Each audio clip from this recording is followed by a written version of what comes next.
and said, "You've always been a burden." Leave our lives, I stayed silent as she dragged my clothes outside.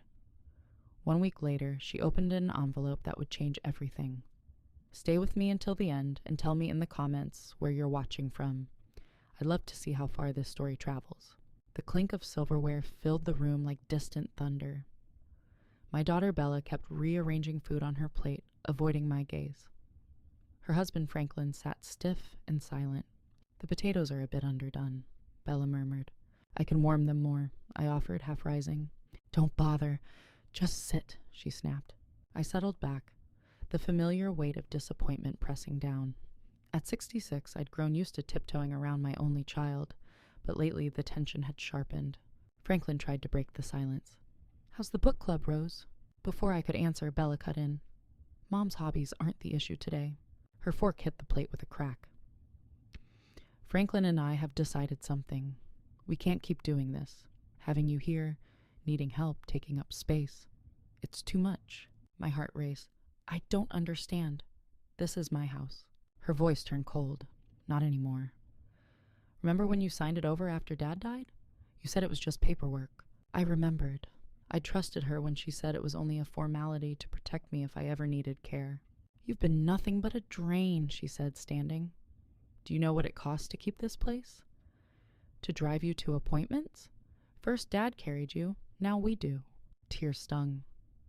After Henry died, I'd worked 2 jobs to raise her, sold jewelry to buy her first car, skipped meals so she could finish college. "Bella, please," Franklin began, but she cut him off. "I want you out. Tonight." "Tonight?" I whispered. "Where will I go?" "That's not my problem." She stormed out. Minutes later, her footsteps thundered down the hall. My door flew open. "Why aren't you packing?" she demanded. "Bella, can we talk?" "I have nowhere to dash. Dash, dash, dash, dash, dash." "You always have an excuse," she said, yanking clothes from my closet. I followed as she marched to the front door and flung my belongings into the yard. Neighbors watched in shock as the blue dress I'd worn to Henry's funeral landed in a puddle. Franklin appeared pale. "Bella, stop." "I don't care who sees," she shouted. "Let them watch what a burden she's been." I stood on the porch, tears slipping down my face. 66 years old, cast out like refuse. Mrs. Patterson from next door approached gently. "Rose, do you need help?" Bella whirled. "Mind your own business." I placed a trembling hand on Mrs. Patterson's arm. "It's okay," I whispered, though nothing was. As the sun set over what had been my home, I gathered my scattered clothes, folding each piece with aching hands. A week later, Bella opened the letter from my attorney, the copy of my will. My entire life now fit into a few bags of clothing and small keepsakes. Franklin carried them to my old car, speaking in a low voice. "I'm sorry, Rose. I never wanted this. I'll talk to her when she calms down." I turned to the house where I had raised my daughter, where Henry and I built our life, where his touch still lingered in the rose bushes and the porch swing he'd crafted. "I loved her from the moment I knew she existed," I whispered. "I would have given my life for her." As I drove away and watched my home fade in the rearview mirror, something inside me cracked. Yet beneath the heartbreak, a tiny spark of determination flickered to life, one that would soon grow into something Bella could never have predicted. The small apartment smelled of fresh paint and cautious hope. It wasn't much, just a single bedroom in a quiet senior complex across town, but it was safe. I sat on the edge of the narrow bed, surrounded by the few belongings I'd saved. 3 days had passed since Bella forced me out. 3 nights of crying myself to sleep, jumping at every phone ring, praying it might be her calling to apologize, replaying every moment I wondered where I'd gone wrong as a mother. "You've got to eat something, Rose," said Margaret, setting a sandwich on the tiny table. My oldest friend had opened her door to me that first terrible night and helped me find this apartment the next day. "I'm not hungry," I murmured, realizing I couldn't remember my last meal. Margaret sat beside me, her weathered hand resting on mine. "I've known you 40 years and I've never seen you like this." "Talk to me." I drew a shaky breath. "I gave her everything, Margaret. Everything." "I know you did, honey." After Henry died, I worked 2 jobs, sometimes 3 during the holidays. I never bought myself new clothes so Bella could have dance lessons, summer camps, even those expensive designer jeans she once begged for. And now, my voice cracked, now she calls me a burden. She's wrong, Margaret said firmly. Deep down she knows it. I shook my head. You didn't see her face. There was nothing but contempt. Margaret sighed and stood. Well, there's something she doesn't know, isn't there? Something that might change everything. I looked up sharply. I never told anyone about that except you. Maybe it's time, she said. I went to my purse and pulled out a worn leather portfolio, laying it open on the table. Inside were financial statements, property deeds, and old investment records. I touched Henry's signature on one document. He always planned ahead. The night before he died, he made me promise not to tell Bella about the land. Not until she was mature enough. Money changes people, Rosie, he said. The land was 5 acres outside town that Henry had inherited from his grandfather. When he passed, it seemed worthless, just wild fields at the edge of nowhere. But as the city grew, developers built a shopping center and new neighborhoods nearby. The value soared. How much is it worth now? Margaret asked. The last offer was just over $2 million, I answered quietly. Margaret let out a low whistle. And Bella has no idea. No, I said. After Henry died, I focused on keeping us afloat. Later, she never seemed ready. Always reckless with money. Remember the credit cards in college? The car loans? The emergencies that drained my savings again and again. Margaret shook her head. So you've lived modestly all these years. Even struggled while sitting on a fortune. It was never about the money, I said. It was about honoring Henry's wishes, waiting until Bella was truly responsible. Now I know she never will be. That afternoon, I visited my lawyer, Thomas Edwards, Henry's old friend who had managed our affairs for years. After recounting everything, I said simply, I want to change my will. Thomas leaned back, concern in his eyes. I always worried when you put the house in Bella's name, Rose. I trusted her, I replied. That was my mistake. He nodded. What changes do you have in mind? I want most of the estate to go to charities that support elderly people abandoned by their families, I said, hearing the irony even as I spoke. A portion should fund my grandson Jason's education, controlled by a trustee, not Bella. And for Bella herself, I paused, the decision settling like stone. A modest amount, but with clear conditions. That's what I told Thomas as he finished drafting the new will. Signing those papers felt like setting down a heavy load I'd carried for years. I'd always protected Bella, cleaned up her messes, forgiven every selfish act. That ended today. Send her a copy, I said, handing the pen back. Not the full details. Just enough to remind her there's more to her mother than she thinks. Thomas raised an eyebrow. Are you sure that's wise? No, I admitted, but it's necessary. That evening, while arranging the few belongings in my small apartment, my phone rang from an unfamiliar number. Mom. Bella's voice was controlled, almost sweet. I've been trying to reach you. Have you? I kept my tone neutral, even as my heart raced. We need to talk. I may have overreacted the other day. Overreacted? I repeated. You threw my clothes on the lawn and told me to disappear from your life. I was stressed. Franklin's business is struggling, and Jason's college applications are coming up. And what do you want, Bella? I interrupted, something I rarely did. Silence. Then, I received something from Thomas Edwards' office today. Did you? I said lightly. Mom, I had no idea about the property. Why didn't you tell me? I sat on the edge of my bed, fingers tracing the simple quilt. Would it have changed how you treated me? Another pause, longer this time. Of course it would have. You're my mother. I love you.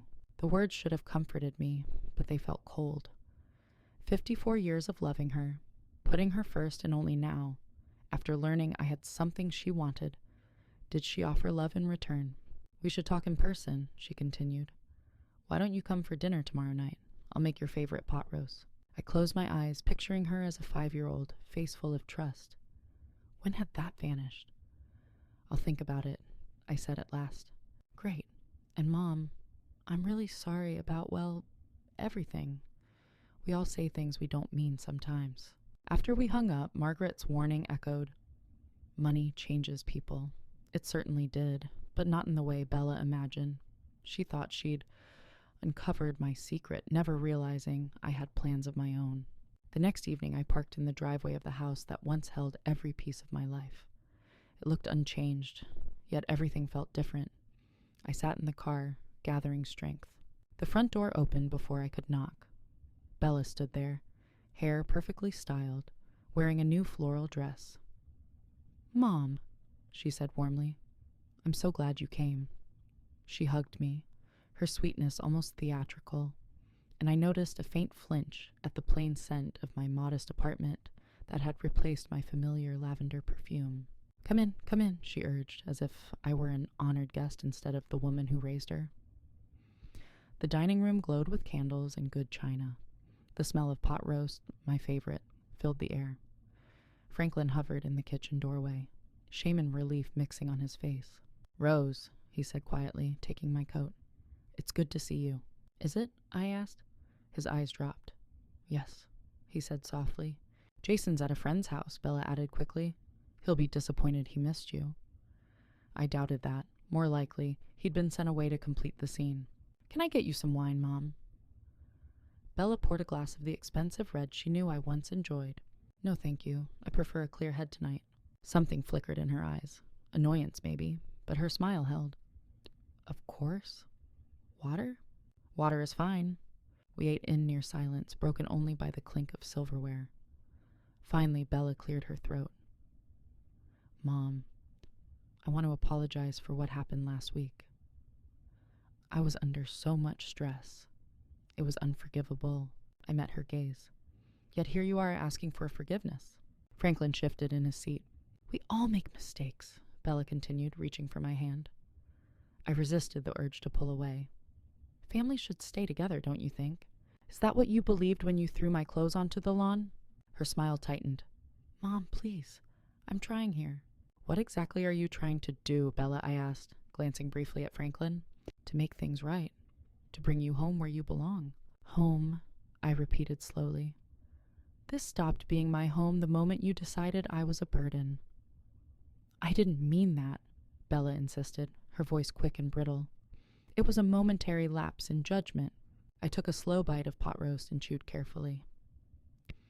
"Thomas Edwards mentioned you called his office 5 times after receiving the copy of my amended will." Color crept up Bella's neck. "I was concerned, that's all. Learning about the property was such a shock." "Was it the property that shocked you?" I asked evenly. "Or the fact that your supposedly dependent mother isn't as helpless as you thought?" Her perfect smile faltered. "Mom, you never told me about any of this. All these years we could have..." "Could have what?" I interrupted. "Sold the land? Spent the money? Lived more extravagantly?" "That's not fair," she protested. "We've had financial struggles, especially with Franklin's business downturn last year." Franklin looked down at his plate. "Go on," I said, keeping my eyes on Bella. She straightened, seizing the opening. "Jason's private school isn't cheap. The house needs a new roof. The pool maintenance, my car. It's already 4 years old." As she ticked off each struggle, I thought of my tiny apartment and the careful way I rationed my arthritis medication. "I see," I said at last. "And those struggles justified throwing your mother onto the street?" "I told you I wasn't thinking clearly," she replied, irritation slipping through. "But now we can start fresh. You can move back in and we can talk about the property as a family." There it was, the real reason for the candles, the pot roast, the practiced apologies. "Actually," I said calmly, "I'm quite comfortable where I am." "But it's so small," Bella protested. "And perfect for me," I countered. "The neighbors are kind." One of them introduced me to a support group. "Support group?" Franklin asked, finally speaking. "For older people who've been mistreated by their families," I explained. "It's been eye-opening." Bella's expression darkened. "You're talking about us to strangers? Sharing private business?" "Just sharing my experience," I said. "It helps to know I'm not alone." "This is ridiculous, Art," she snapped, her sweetness cracking. "You're being manipulated by those people." I couldn't help a small laugh. "That's ironic coming from you." Her face flushed. "What's that supposed to mean?" "It means," I said evenly, "I know about the credit card debt, Bella." Silence dropped over the table like a heavy curtain. Franklin's head shot up, confusion sharpening his features. "What credit card debt?" Bella shot me a warning glare, but I went on. "The 3 cards you've been hiding from Franklin." The $27,000 you've spent on clothes, spa treatments, and that weekend in Vegas you called a work conference. How did you... Bella began, then stopped. Franklin turned to her, his voice low but hard. Is this true? I was going to tell you, she stammered. I just needed the right time. There's more, I continued, looking directly at him. The reason Bella wanted me out wasn't just inconvenience. She planned to take out a home equity loan but couldn't, while I still lived here because of the way the property transfer was done. Franklin went pale. We agreed never to borrow against the house, he said slowly. Bella stood abruptly. This is none of her business. It became my business when you made me homeless, I said, still seated, perfectly calm. The perfect dinner collapsed into silence. Bella's careful mask crumbled, revealing what I'd known all along. Her sudden affection had nothing to do with love and everything to do with money. I rose from my chair. I think we're done here. Thank you for dinner. Franklin stood quickly. I'll walk you out, Rose. Outside, under the cool night sky, he spoke in a quiet rush. I didn't know about any of this. The cards, the loan. I swear, I believe you, I said, and I meant it. Franklin had always been passive, but never cruel. What happens now? He asked. I looked up at the stars, the same ones I once showed Bella when she was a little girl, telling her to wish on the brightest. Now, I said softly, we all live with the choices we've made. As I drove away, I glanced in the rearview mirror. Franklin stood alone on the porch watching me go, while inside a new storm surely gathered. I had planted the seeds of truth, and now I would let them grow. 2 weeks passed without a single word from Bella or Franklin. Each day I settled more comfortably into my new life, the weight of the past lifting a little more with every sunrise. My little apartment had quietly become a true home, a calm refuge decorated with the few precious keepsakes I'd saved. Henry's reading glasses, our wedding photo, the lopsided ceramic bowl Bella made in 3rd grade. Small treasures, heavy with memory. I just returned from my support group when the phone rang. Franklin's name lit up the screen. Rose, he said, voice tight, can we talk? Of course, I replied, setting down my purse.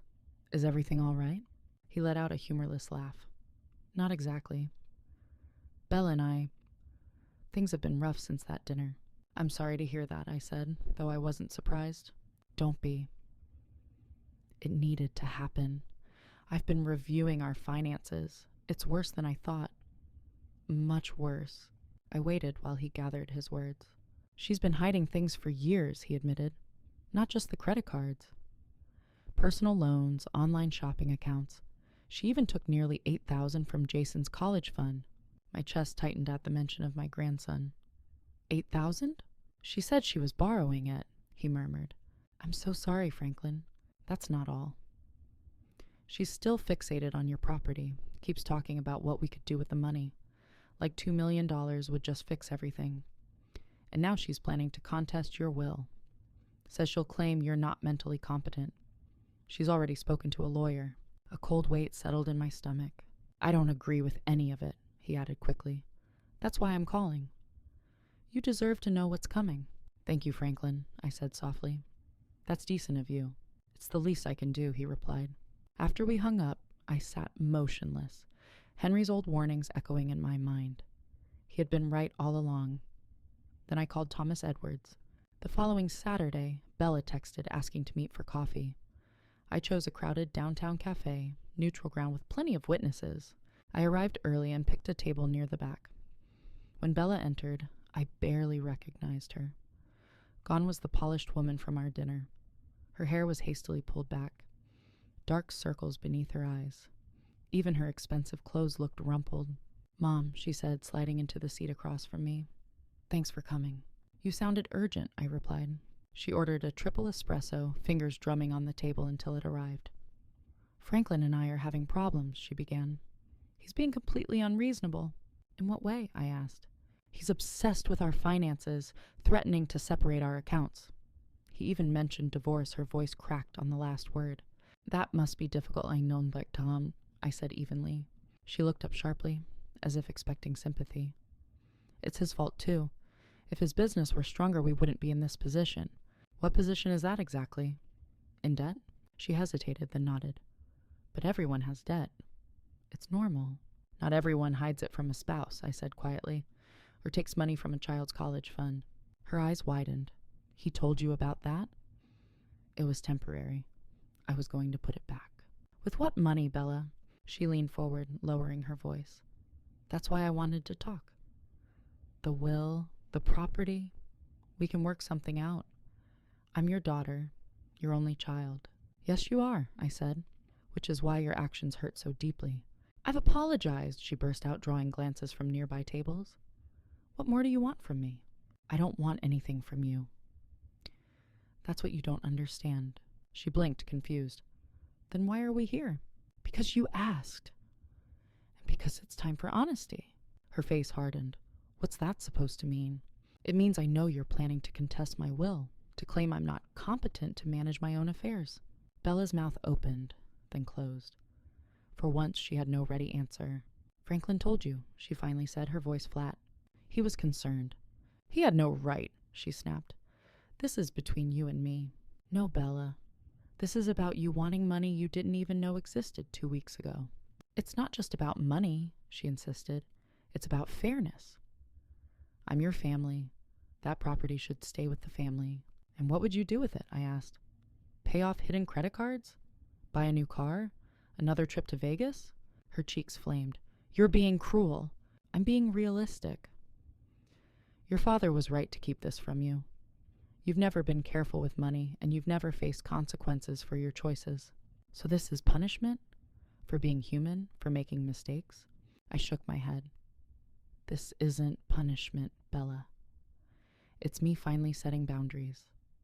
My small apartment had finally begun to feel like a true home, a quiet refuge filled with the few treasures I'd managed to save. Henry's old reading glasses, our wedding photo, the ceramic bowl Bella made for me in 3rd grade. Each piece held a lifetime of memories. I'd just returned from my support group when the phone rang. Franklin's name lit the screen. Rose, he said, his voice tight. Can we talk? Of course, I answered, setting down my purse. Things have been hard since that dinner, he admitted, but it needed to happen. I've been looking at our finances. It's worse than I thought. Bella's been hiding things for years, personal loans, online shopping accounts. She even took nearly $8,000 from Jason's college fund. My heart clenched. $8,000? She said it was just borrowing, but... He trailed off. And she's still obsessed with your property. She keeps saying it would solve everything. Now she's talking to a lawyer about contesting your will, claiming you're not mentally competent. A cold weight settled over me.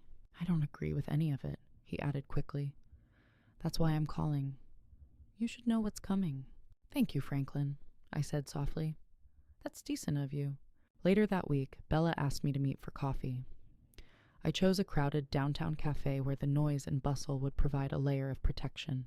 She arrived looking tired and frayed, a far cry from the polished woman at our dinner. Her hair was pulled back in a loose knot. Dark circles shadowed her eyes. Mom, she said, sliding into the seat. Thanks for coming. You said it was urgent, I replied. She ordered a triple espresso, tapping her fingers until it arrived. Franklin and I are having problems. He's threatening to separate our accounts. He even mentioned divorce. That must be difficult, I said evenly. Her eyes flashed, seeking sympathy. It's his fault, too. If he were more successful, we wouldn't be in this position. What position is that? Debt? She hesitated, then nodded. Everyone has debt. It's normal. Not everyone hides it from their spouse or takes money from a child's education fund, I said quietly. Her eyes widened. He told you about that. It was temporary. I was going to put it back. With what money, Bella? She leaned forward. That's why I wanted to talk. This situation with the will, the property, we can work something out. I'm your only child. Yes, I said, and that's why your choices hurt so much. I've apologized. What more do you want from me? I don't want anything from you. That's what you don't understand. She frowned. Then why are we here? Because you asked. And because it's time we were honest. Her expression hardened. What's that supposed to mean? It means I know you're planning to contest my will, claiming I'm not competent. Bella's mouth opened, then closed. Franklin told you, she said flatly. He was concerned, I replied. He had no right. No, Bella. This is about you wanting money you didn't even know existed 2 weeks ago. It's not just about money, she insisted. It's about fairness. I'm your family. That property should stay with the family. And what would you do with it? Pay off hidden credit cards? Buy another car? Another Vegas trip? Her face flushed. You're being cruel. I'm being realistic. Your father was right to keep this from you. You've never been careful with money, and you've never faced consequences. This isn't punishment. It's me setting boundaries. Her voice rose. By giving away what should be my inheritance? To strangers? To causes? To Jason's future? And only a portion to me with conditions? Yes, I said calmly. Conditions that might actually help you instead of enabling more damage. She shot to her feet, nearly knocking over her espresso. This isn't over. You can't do this to me. I'm not doing anything to you, I replied. I'm making choices about my own property, my own money. We'll see what a judge thinks, she threatened. When they hear how you abandoned your family, how you're mentally unstable. Sit down, Bella, I said quietly but firmly. Something in my tone made her freeze. She lowered herself back into the chair. Before you go down that path, I continued, you should know Thomas Edwards has documented everything. Your sudden interest after learning about the property, your debts, even your plan to contest the will. I've been evaluated by 2 doctors who can testify to my competence. And your threats today are being recorded. Her face went pale. You're bluffing. I slid my phone across the table, the screen glowing with an active recording. You set me up, she whispered. I protected myself, I said evenly. Something I should have done years ago. For a moment, she looked like a child caught stealing cookies, scared, defensive, but aware of her guilt. Then her expression hardened. You think you've won, don't you? Fine. Keep your precious money. I don't need it. I don't need you. She grabbed her purse and stood. Franklin's leaving me anyway. Jason barely speaks to me. Are you happy now? You've taken everything. She stormed out of the cafe, leaving me alone with nothing but the low hum of conversation around us. I felt no victory, only a deep, aching sadness. I hadn't taken anything from Bella. She had lost it all herself, piece by piece, choice by choice. That evening, as I watched the sunset from my balcony, my phone buzzed with a text from Franklin. Jason would like to see you. Is tomorrow okay? For the first time in weeks, a small spark of hope warmed my chest. Maybe not everything was lost. The next afternoon, I sat on a park bench, the autumn air crisp around us, while Jason tossed bread to eager ducks.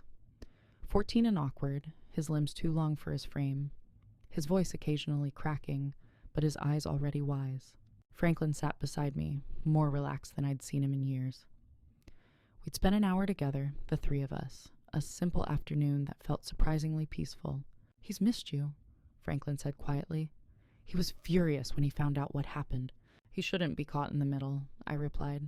He's not a little kid anymore. He sees more than we think, Franklin sighed. Rose, I need to tell you something. I filed for divorce. I turned, seeing pain and relief on his face. Are you sure that's what you want? It's what needs to happen.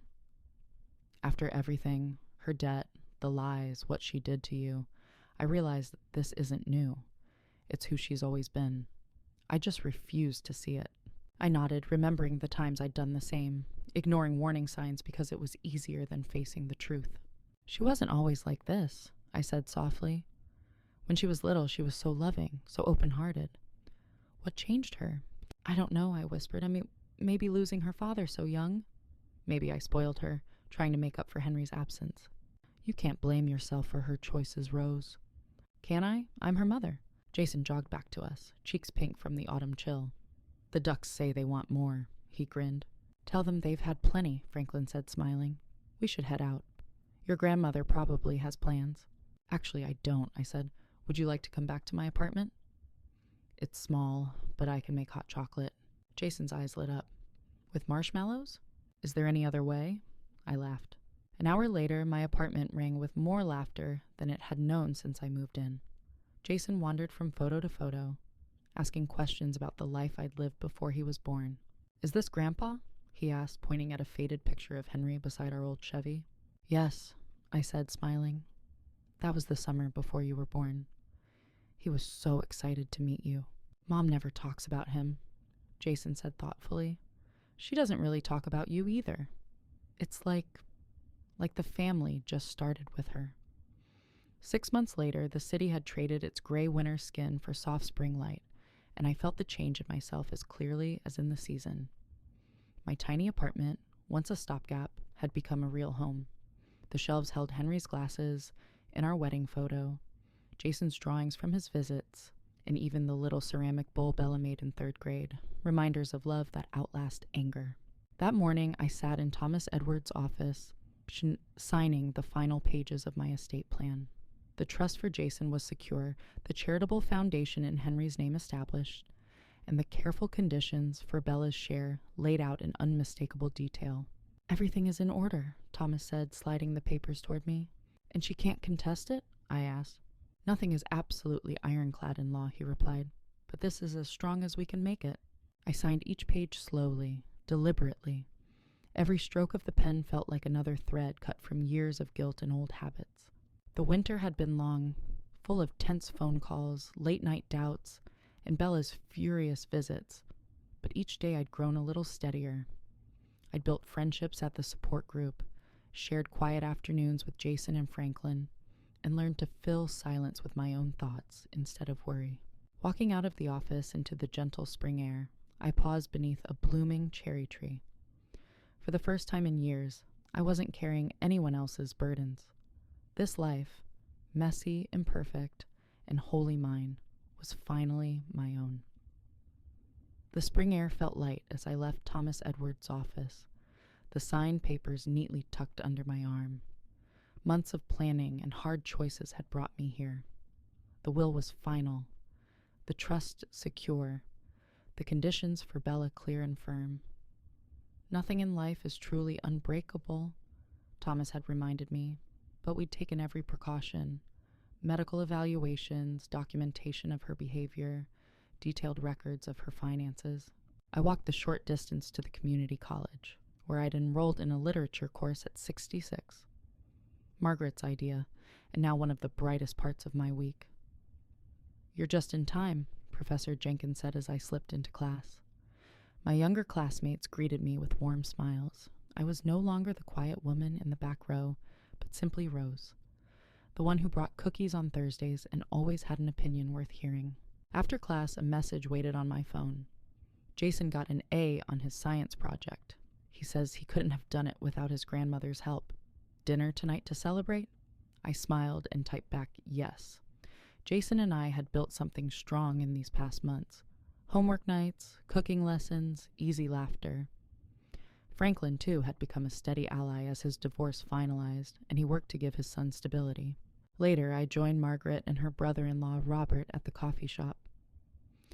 Robert stood to pull out my chair, a small, old-fashioned courtesy that always made me smile.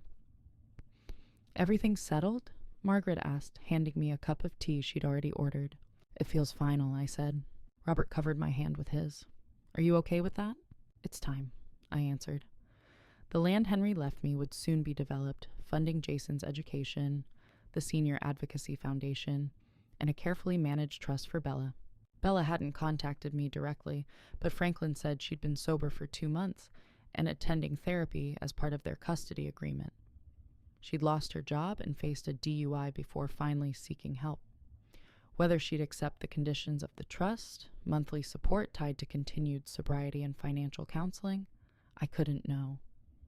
"It's tough love, but it's still love," Margaret said, and I believed her.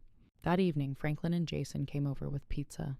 We celebrated Jason's science win, laughter spilling into every corner of my cozy apartment.